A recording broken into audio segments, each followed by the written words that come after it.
Hello and welcome to the Connected Community Podcast. Today, my guest is Victoria Shaw, who is an intuitive counselor and spiritual coach. Victoria has a PhD from Princeton University. She went back to school and got a master's in counseling, and she blends this academic knowledge with her intuitive abilities to help her clients heal, learn, and grow and develop their full potential, both spiritually and personally.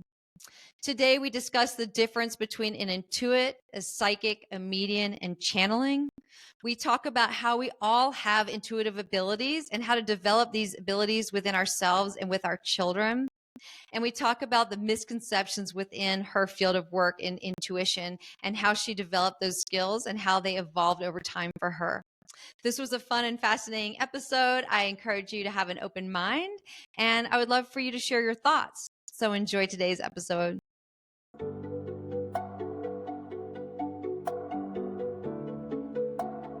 Hello, and welcome to the Connected Community Podcast, a place to explore possibility through mindfulness, movement, and self-discovery. Our intention is to deliver insight and inspiration while fostering conversations that are genuine, unfiltered, and deeply human. We hope you will enjoy today's episode.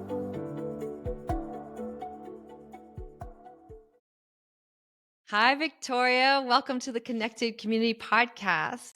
Hey, Nicole, I'm excited that we're finally getting to do this. So I would love to dive in. I have a million questions for you. And one is that you're an intuitive counselor, and I realize a lot of people might not realize what that is. So let's start there. So the way that I understand or explain what I do is that I combine all of my training and background in counseling and psychology. So I have some letters after my name with intuitive guidance. And intuition is a gift that we all have. It's not just for a select few. I think of us all as spiritual beings, first and foremost. So we're spiritual beings and we're having a human experience. And when we come to Earth and we decide to have this human experience, it's natural for us to forget our divine origins. We forget all of the good stuff that our soul knows. And we start to just lead this normal three-dimensional human life, which is a cool thing because it's what you're here to do. But you see, you have this deeper wisdom. You have this soul-based wisdom, and it's always available to you. And that is your intuition. I like to think of it as your spiritual GPS system that keeps you aligned with your life's purpose and path. And the more that we learn to listen to that, the more joyful and easy and purposeful our lives become. And so my work is to help people start to tune back into their own intuition and navigate their lives from that soul guidance rather than getting lost and stuck in all the human stuff, which is beautiful and wonderful, but a lot more pleasant when it is also aligned with our soul and our soul's purpose.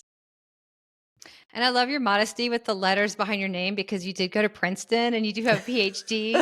And so I think that's kind of sweet. One thing I read that I'm a little confused about was that you got a PhD in cognitive psychology from Princeton, did your postdoctoral training, and then did you go back to school and become Yes, a licensed ma'am. professional counselor? That's so funny.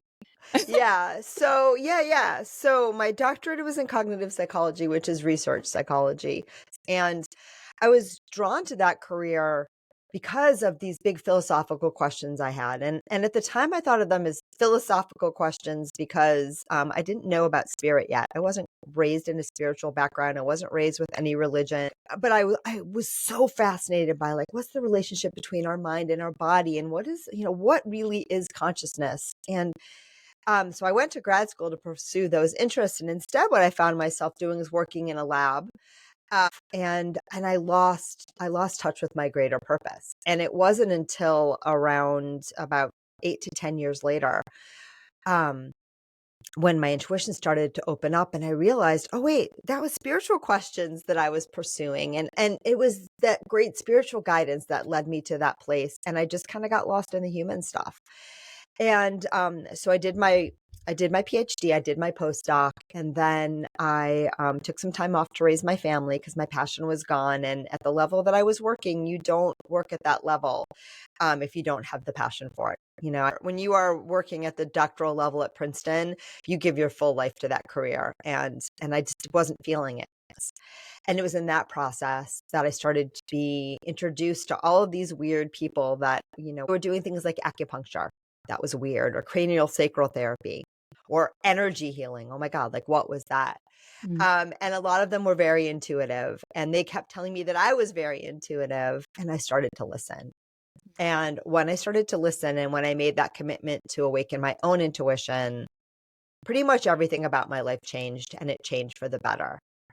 And a few years into that journey, I started to just realize that I could receive guidance for other people, and that I could know things about people that I had no logical business knowing. And I realized that I had that gift my whole life. I could just read people really easily. I would know things. People would say things to me like, that's very insightful for a 7-year-old. I mean, I didn't know. It was just what I did. Mhm. Um, but once I kind of realized this was my intuition, and once I kind of realized the nature of the information that was coming through, I felt like I really wanted to ground it in some kind of, training. And so for me, because I was already a psychologist, I felt like I really wanted to get some kind of clinical degree. And so I went and got my master's of counseling.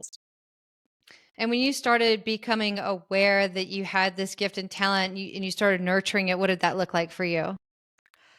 The first thing was just kind of understanding what it was. And once I kind of understood, oh, this is my intuition, then I started to recognize all the ways in which it had been guiding me my whole life, even going to grad school, even my passions. I realized I was always guided by this deep sense of purpose. I didn't always know how to listen to it. I was also an empath. So I Mhm. was somebody that, felt what everyone else was feeling. And for the first part of my life, to my own detriment, because I was often so overwhelmed by the feelings, emotions, and needs of everyone else that I kind of had lost myself. So I Mhm. really learned to set boundaries, both interpersonally, but also energetically. So I wasn't just picking up all of the pains of the world all the time and being like a little sponge for everyone else's discomfort. So that was a big one for me. Mhm. But I also realized that I had this ability to receive guidance for people, that I was doing what I recognize now as channeling and tapping into the vast wisdom that we have on the other side of the veil, and bringing it into words, bringing it into this human experience and conceptual awareness. So I was doing that all along. And then Mhm. the first thing that really woke up for me, I took a class, online class about, intuition development. And I found that I could easily, if you gave me someone's name, I could tap in and get all sorts of information about them and for them. Mhm. And I remember my sweet husband, I would always like read people from his office, because I just like wanted to use this muscle, and I'd be like, all right, give me Mhm. another name, give me another name. And just information would come through about their personality, about their needs, about how they understood the world. And it was fascinating, and it was joyous. And also, as I started to work with people more directly, I realized that a lot of the information that came through was of a counseling nature, right? So I'd see like what happened when you were 12. You Mhm. know, that experience that you had when you were 12, that's what's coming true for you now. That's why you're having this issue at work, because it's reminding you of that. And that was one of the reasons why I went back and got that counseling degree. I wanted to understand from that more counseling-y lens what was going on and what I was Mhm. doing, and make sure that, I was being responsible. And so, how much is this kind of working for you? For an example, would be when I reached out to you and asked you to do a podcast, did you get an intuitive hit? Or when you're on here with me now, are you getting intuitive hits? Or do you have to kind of like tap in and get into a special place and a mindset and connect with yourself in a deeper way? And then information comes. How does that work? That's a beautiful question, and it's different for everyone. And I think we all have an intuitive radar that to some extent is turned on in the background all the time. And it's nudging and guiding us all the time. And I really invite people to listen to that, especially those higher nudges, because sometimes you're going to feel pulled in a different direction. You're going to be pulled to do something, or repelled from something, or you're going to get an idea that you have a lot of excitement about. And a lot of times those are the nudges and whispers of your soul, and they're always there. Mhm. So if I'm doing a reading, right, I tune into you, I tune into your energy, I tune into your name, I get really, really present with you and with the energy and with your spirit guides. Because the way that I understand what I do is that I connect with your spiritual support team, which we all have. And so it's a much more intentionally focused thing where all I am doing is tuning into that particular channel. So as when I was younger as an empath, I was sort of doing that without meaning to. I was just tapping into everybody's energy all the time to my own detriment. I've learned now to set energetic boundaries. I've learned now to only keep the channel open for my highest guidance. And everything else is I only tune in if there's a specific purpose, if there's a specific reading in the context of a session. Um, And so this whole world is a little bit new to me. So what is the difference between an intuit, a medium, a channeling, a psychic? Are they, 'cause there's a little bit of a blurry lines, and I feel like there's a difference between them all. Yeah, and to some extent, Nikki, it's just words. Different people are going to use those words differently. So we are all spiritual beings having a human experience. And what happens in about the first 7 years of life is that you lose a lot of neural connectivity. We think about our brains growing and developing, but actually what happens as our brains develop is we lose connections. We don't gain connections. So what we're really learning is to focus our attention through the little keyhole of our conditioned shared consensual reality. And when we look through that keyhole, there's a lot of things that we are leaving out. But we don't forget those things. We are still receiving and responding to those things. We are just not taught to pay attention to them. So we all have this multisensory awareness and it's pulling on us all the time, but most of us have just been taught to discard it, or our intellect, our mind, which is what we are allowed to see through that keyhole, will take credit for it. Right. And so tell us, oh, look what that great idea I had with my mind, when really it didn't come from there at all. So we all have that deeper multisensory knowing, that connection to our spirit, to our soul, to the non 3D reality. And I'd call that your intuition. Psychic, is one of those words that gets a little more woo. A lot of people think that only some people are psychic. Not everyone has psychic abilities. Only some of us have them. But when we think of a psychic experience, we think of something very big or loud, like telling the future, or, knowing something about that something's going to happen, or reading someone's mind, or, those kinds of things.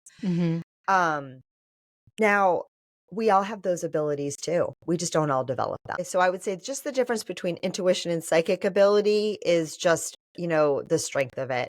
But for me, they're kind of the same thing. And I use those two terms interchangeably.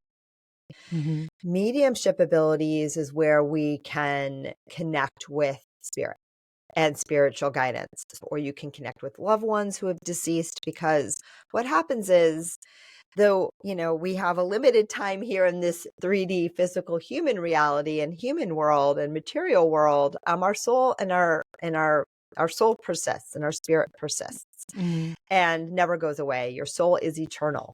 And so when someone crosses over, you can still communicate with them. You can still tap into their energy. Likewise, our spirit guides are beings that are here to support us that don't incarnate at all.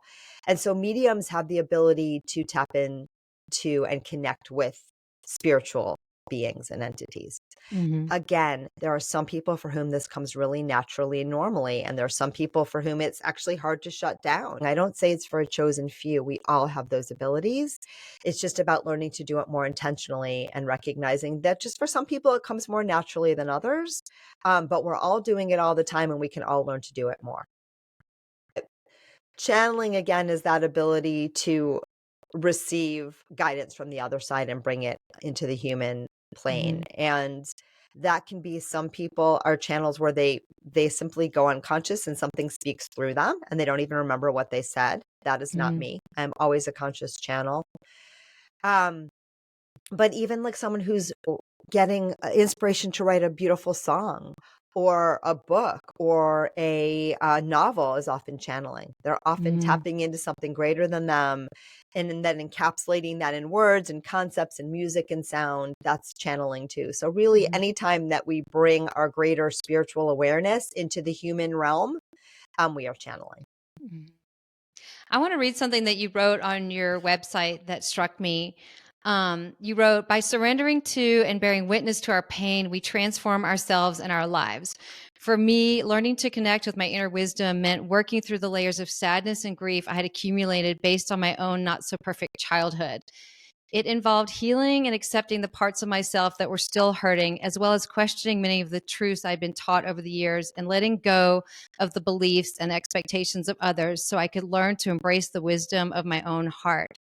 This work wasn't always easy, but it was truly transformational. The deeper I was willing to dig into the muck of unconsciousness, the easier it was to see the beautiful light that shone beneath, and the more I was able to connect with my true spiritual self. Which leads me to the thought that for one to be able to connect to these higher sources, there's a little bit of a dive through darkness and pain and understanding self, um, and accepting in order to be a clearer vessel. Is that far off or not? I think it can be that way. I think, the human journey for many of us has been one where we suffer to grow. I don't think that's necessary. But part of hearing your intuition more clearly is getting rid of some of those blind spots, right? Honoring all parts of your personality. You are presence, you are consciousness, you are awareness. You are not the part of you that's suffering. You are not the part of you that needs to know all the answers. You are not the part of you that thinks that you don't know all the answers. You are the awareness of the human experience, if that makes sense. Mm-hmm. And that's Mm-hmm. where your intuition and guidance comes from. It comes Mm-hmm. from that place of pure presence. When I Mm-hmm. do a reading, there's always a dropping down just into presence. And presence is also where all healing comes from. All healing is when we are able to be super present with our experience. That alone is healing because that aligns us back with our true nature, our true self. That allows us to have this human experience and the parts of it that don't always feel so good. And we hold them in that loving awareness. And that is healing and transformative. It does not have to be hard or painful. It can actually be really joyous and easy, but up until now, for many of us, it can sometimes feel a little bit uncomfortable or a lot of it uncomfortable. I don't really believe that we have to suffer to grow. I think suffering is optional, but it's the way that many souls have chosen to grow on earth up until now. And I believe that as we move into the new age, more and more, that the suffering will become increasingly optional. Mm-hmm. But the good news is we do grow from every experience that we have, including the uncomfortable ones. And so that when we can honor ourselves through those experiences and honor those experiences more, we become less limited by them. And that will, of course, clear the channel. Mm-hmm. And I think becoming aware too, for me, a lot of it is when we know what our trigger points are, then it's more easy to discern between the voice of your soul and your chatty conditioned mind and your ego. Well, that's a good point, because how would one know if it was the chatty ego mind, which is very active and busy in many of us, or we were getting some kind of wisdom from a higher self? How do we discern that? The voice of your soul is often, I won't say always, but is often very quiet and subtle. So we have to sometimes tune down the mind so that we can really listen. The voice of your intuition, spirit, or soul will never beat you up. It's always loving. It doesn't have emotion, so it's not going to feel emotionally charged. Sometimes you get a hit of something intuitively and then your mind doesn't like it and the emotions kick in really quickly. So sometimes it can be hard to just get that one moment, right, where it's clear and direct. But for the most part, even if my guidance is giving me something that my mind won't like, in the moment that comes through, it's always clear and calm. It doesn't have any emotional charge. It's always uplifting and loving. I always say if the voice in your head is unkind, it is your mind. It's your Interesting. mind, Yeah. right? Your soul loves the crap out of you. Your spirit guides, they love you unconditionally. You are love incarnate. So anything that is not resonant with that is 1,000% not your intuition. Now, your intuition won't always tell you what you want to know, right? Because sometimes your ego has an investment in a certain direction. Like, I really like this guy. He's got to be the one. And, your inner wisdom's like, yeah, well, I know you really like him. But have you noticed that, all those red flags? So there are times when we are resistant to knowing what we know in that deeper level. But your intuition, it's always on your side. It's always loving. And part of knowing the difference is just increasing that level of discernment, right? We practice, we listen, we trust more, and then you start to see the patterns and know, when you're getting misled by the mind. Mm-hmm. And so you're saying that everybody has these spirit guides. Why is it that their voices aren't a little bit more loud, or helpful towards all of us? Well, they are, and they're there all the time, and they're helping you all the time, whether you realize it or not. And so you're Mm-hmm. not seeing all the beautiful things that your guides are doing for you, because we have this human conditioning that tells us to always focus on the problems. So one thing that you can do right away to shift that is start looking at what's going well in your life. Mm-hmm. Look at what's, all the magic. When you start looking for the magic, not only do you see it more where it's already happening, but you create more of it, because Mm-hmm. that is how life actually works. So yes, your spirit guides are with you all the time. They're creating magic for you all the time. But, most people haven't been taught to tune in. We haven't been taught to listen.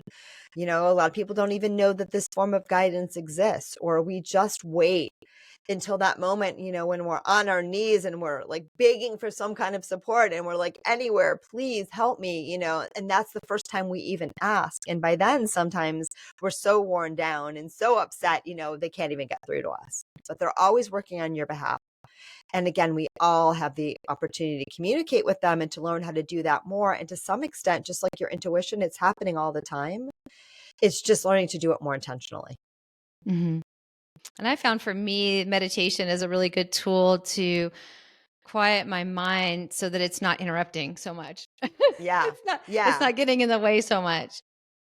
And meditation can do a couple things. One, sometimes we'll do a guided meditation or visualization to get us into that receptive state.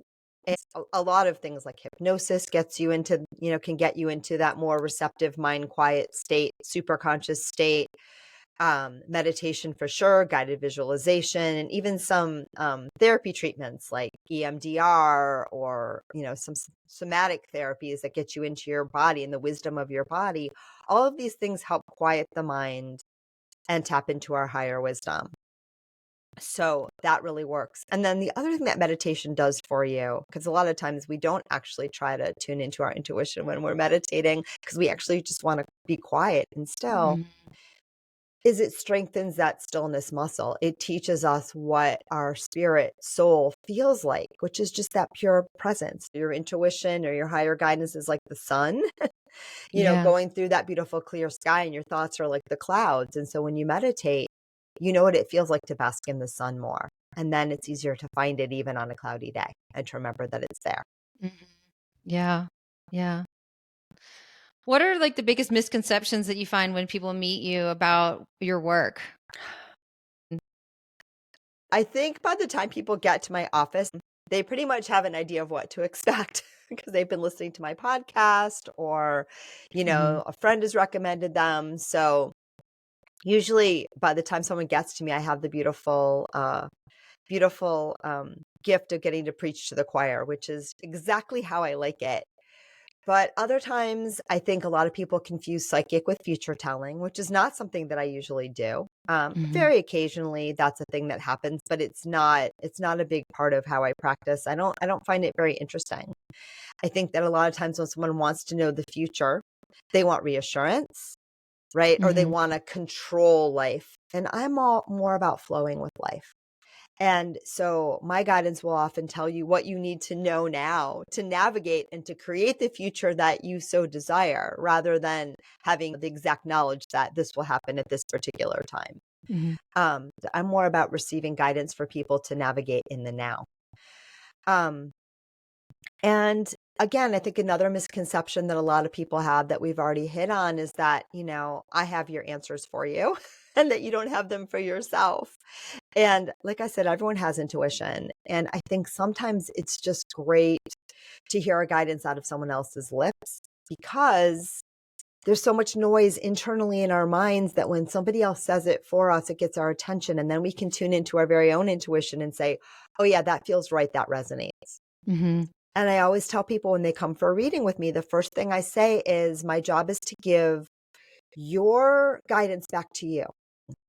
Because in the deepest sense, we already have all our answers. We already know that within us. We've just forgot.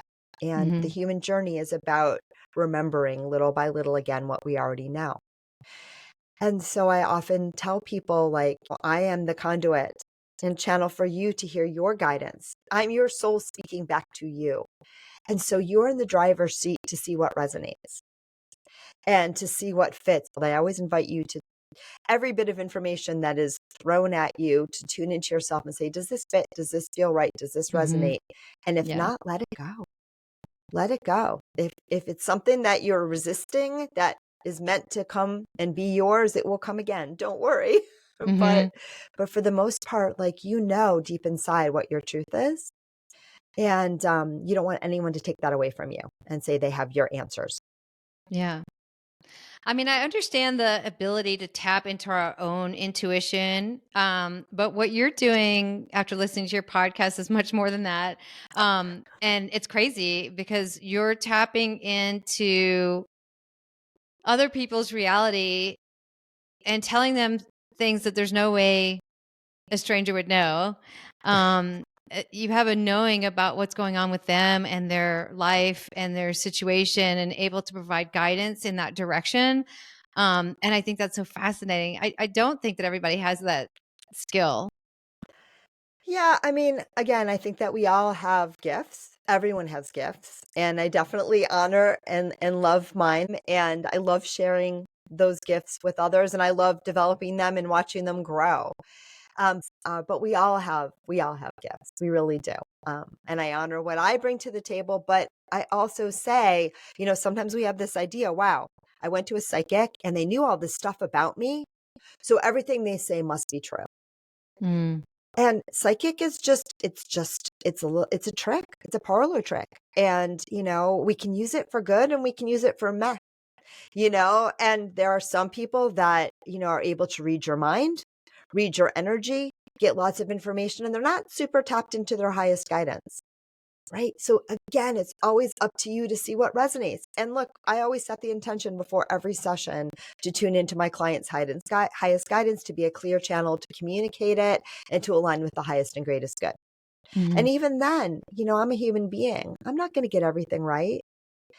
And so I always say, you are in the driver's seat. You have to know what your truth is. That's everything. If you're reading a book, if you're going to a doctor, if you're in school, vet every information you get with your own inner compass. mhm. We're not taught to do that, but please, it's the most important thing that you can do. And what do you think about, as a parent, how we can support our kids and their intuition? Model it for them.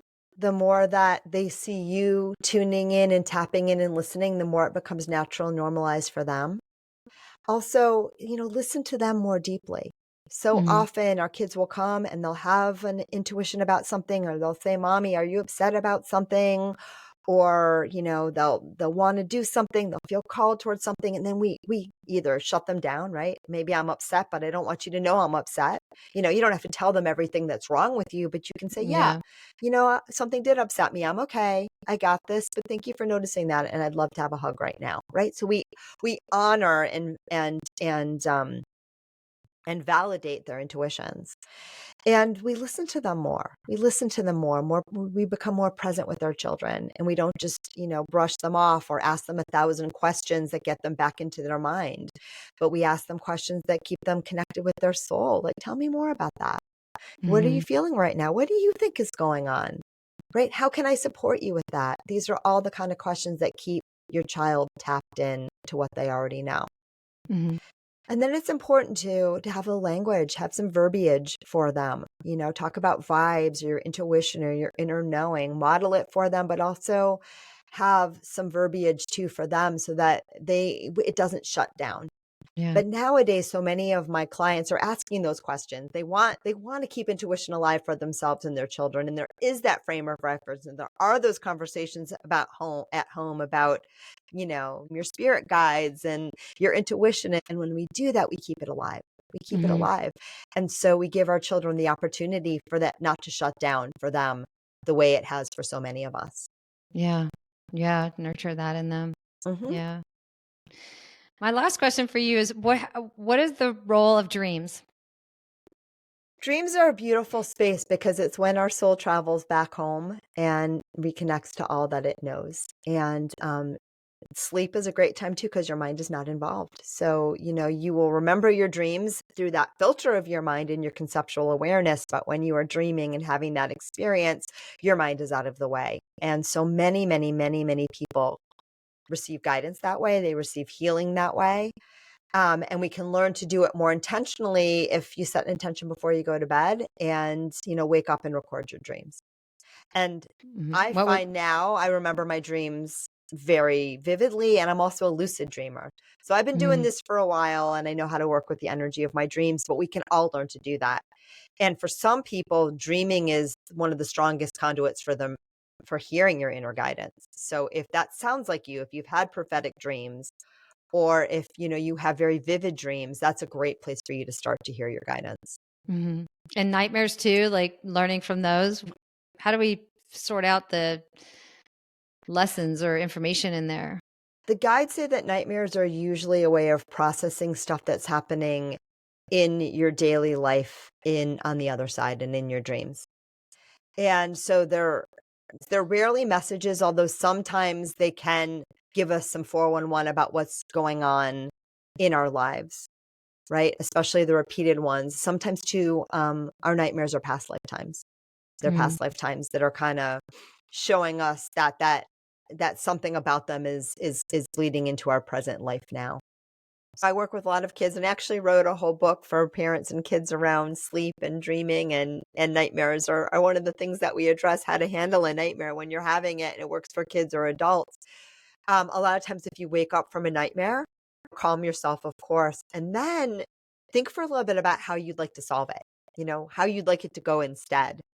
And you can often go back into the dream and change the course of that dream and make it more pleasant and have a different outcome. Yeah. Oh, thank you. You're very welcome. I would love for you to share all the offerings that you have and your website and how people can connect with you and your podcasts and Yay, everything. very much. Yay, thank you for that. So yeah, first and foremost, I have a podcast, Intuitive Connection. We are on 3.5 years out. I can't even believe it. And on that podcast, I do a lot of things. I do channeled teachings. I do interviews with amazing people. I am honored and awe-inspired by the people that I've had on the show and the conversations I get to have. It is such a gift. And then I also do intuitive reading. So that's what we do on the show. I also offer one-to-one readings for people all over the planet. So anything for just, I want a little energy tune-up and I want to know what my guides want to share with me, to I'm going through this major crisis, Victoria, and I need to know what my soul wants me to know about this, and I need some guidance. So I do all of that. And I always bring to fore my counseling tools and skills in addition to the intuitive guidance. I'm still a licensed practicing counselor in the state of Connecticut. So if you happen to live in that state, you can also get some counseling too. But most of what I do now is more of the intuitive thing.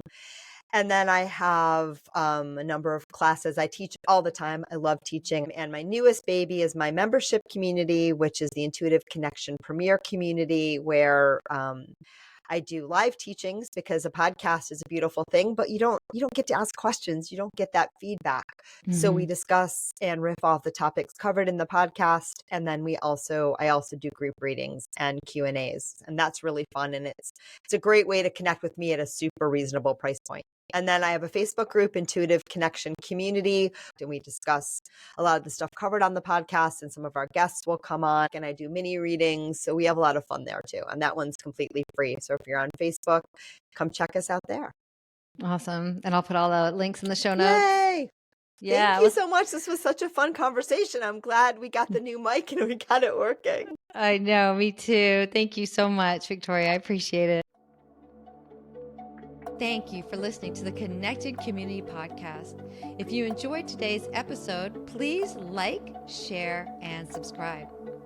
I can be found at www.nikkiyoga.com, NICKYYYOGA.com. Until I see you again next week, I hope you have a beautiful day.